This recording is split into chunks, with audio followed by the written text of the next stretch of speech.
sometimes look at the frog. The toe, he can give that awards. Looks like my marigold's about to sprout. Ooh, fun!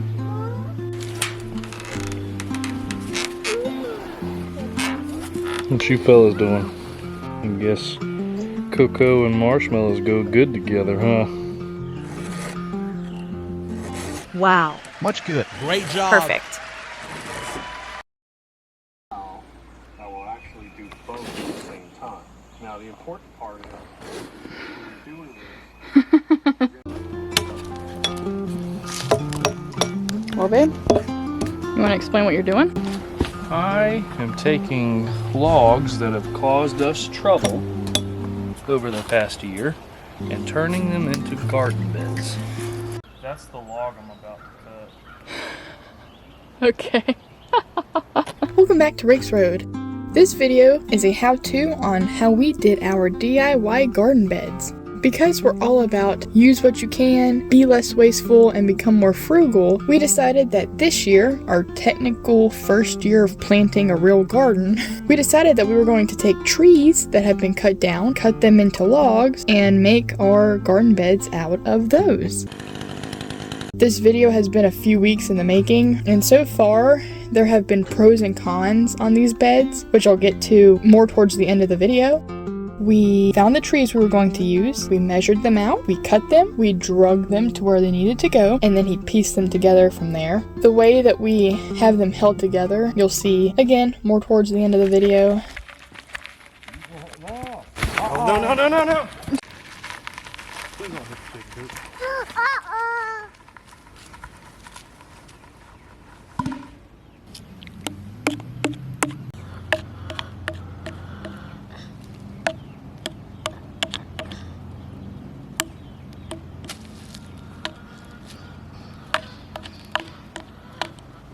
The tree we decided to use is pine. I'm not exactly sure what type of pine this is.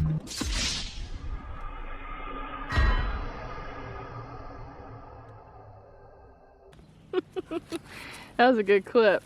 As of right now, I can say that there are a lot of positives with this bed, especially for us.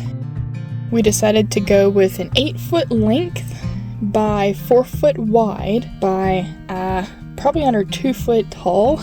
Those are the dimensions we decided to use for our beds. Now, of course, that differs for every family, every property, the ground, the dirt, the type of wood you use, how old the wood is, plus how big you actually want your beds.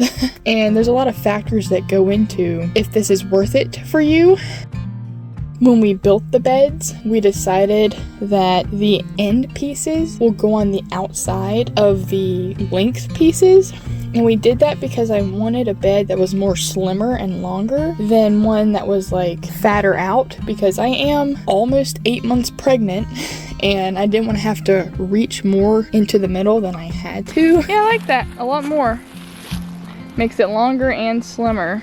So we decided to go a little bit slimmer and longer than fatter, and that again is just preference. So pretty much what we did from start to finish, we found the trees we were going to use, we measured them out, we cut them, we drug them to where they needed to go, put them together. The end pieces are on the outside of the length pieces. And what Charles did was he cut them all into 4-foot sections, that way they'd all be easier to pull where they needed to be. Stacked another layer of logs on top of those first logs, and then Charles took some thinner limbs that the loggers had cut off of the trees that they were cutting down. He had cut them into stakes or cut them into points, and then what he did, because our garden beds are on a hill, again this all is based around how your property is, he decided to stake them to where a majority of the stakes are downhill. That way rain can't wash them out, or if something hits them, it's less likely for them to topple that way. So he staked a majority of the stakes downhill, and then he put the rest uphill, of course. There are no stakes on either of the side pieces, and that's because we wanted to keep those open as like a just in case thing, and so far they hadn't needed stakes anyways. If you think yours needs stakes, definitely add them. As of right now, because we've been super busy with a lot of stuff, we have not cut the stakes down to make them level with the beds, but we definitely want to do that. Again, right now everything works perfectly, and we will keep you updated on when we do cut those down. I do want to add some more stuff to the bed itself, not the actual garden. Once staked into the ground and we knew that it wasn't going to move, we went ahead and filled probably about 3/4 of the way up the first set of logs. We filled with random pieces of wood from the woods, sticks, limbs, leaves, and pretty much just compacted all of that down, and then we started throwing our dirt on top of that. We did that as one, a filler, so we didn't have to use so much dirt, and two, because it's going to break down over time and add more nutrients into the soil, and then all we'll have to do is just add some more soil on top, which we're completely fine with. So after all that was compacted down, we went and we got some dirt from, funny enough, our old property, and Charles explained it while he was doing it, so I'll go ahead and let him explain. Probably explain a little bit about what's going on here. This area, from that green stake to that green stake to this green stake, and the one that used to be there, used to be where we had our first chicken run, and where the coop was, and just where they hung out before they decided to free range. Something had happened to where we needed to move their coop to build something a little bit more permanent. So this was just left here sort of as our compost area for quite some time. It's where we would feed our chickens and ducks their scraps, and kind of where vermin and varmints would be disposed of and buried into the earth, and leaves and mulch and everything that was compostable. We ended up leaving it alone, I'd say about 6 to 8 months, something like that. And now that it's time to move, we're taking it with us. But now that we're moving it, it's not compost anymore. It is great dirt for a garden. And it just so happens that we're building raised beds at this moment. And it's gonna be great dirt to mix in with debris and what we have going on in the garden bed. And once I'm finished, I'll take some dead logs and stuff that are around the area, backfill it in with more leaves. That way it's not just barren land with roots sticking up out of it. This is what we got to last night. We're gonna need a lot more dirt than anticipated, but that's what I got today for filling this bed at least. We went back there and tilled up a little bit of it, and we're taking most of it that we can with us. That way we can fill these beds with something more organic. We know what went into it, we know where it's been, and we don't have to spend hundreds of dollars on dirt, you know what I mean? Because at this point most of this dirt is just filler dirt, and then the top layer is what's really the most important part. The top layer that we've used is just bag dirt from box stores. I want dirt splash. Oh, that was not satisfying. Oh, that was horrific. Jeez. Next. Let's try another one.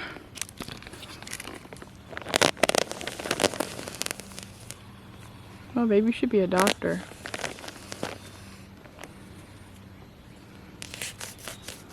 Oh, gosh.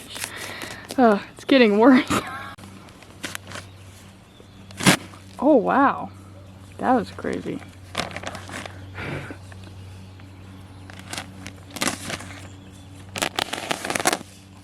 Nice. Oh my gosh. Which one of y'all invited him? Oh my gosh, it's making it worse. No.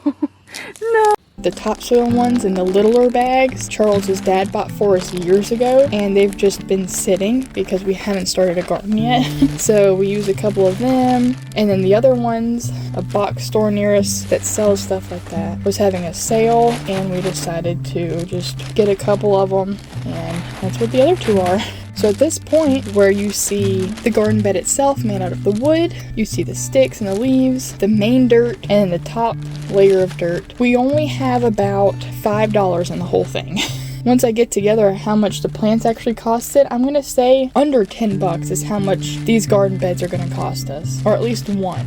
And I know that the fruit and the vegetables and everything that we're going to produce off of these plants in the garden, it's just gonna add up so quickly, and it's gonna be so worth it. I said at the beginning that I'd mentioned some cons that I've seen personally in it. I'm not sure about Charles. The only cons that I really see in it is that bugs love wood. Doesn't matter what bug it is. I'm sure if we would have taken a little bit more time to cut off the bark, the bugs wouldn't be as bad. I don't think they're having too much of a negative effect on it. These are our garden beds, and we are super excited to make more. We'll keep y'all updated on all of that stuff. I hope that you enjoyed this video. If you decided to make a garden bed like ours, feel free to post a photo of it or a clip of it on social media and tag us in it. I'd love to see what you did to yours. I want to thank y'all for watching the video, and if you got anything out of this video, please like and comment, subscribe to our channel, and share the video so others can get inspiration as well and hopefully start their own practically free garden bed. Their $5 garden bed. But if you've been wanting an update on everything that's been going on with us, stay tuned for the next video, and we'll catch y'all later. Bye!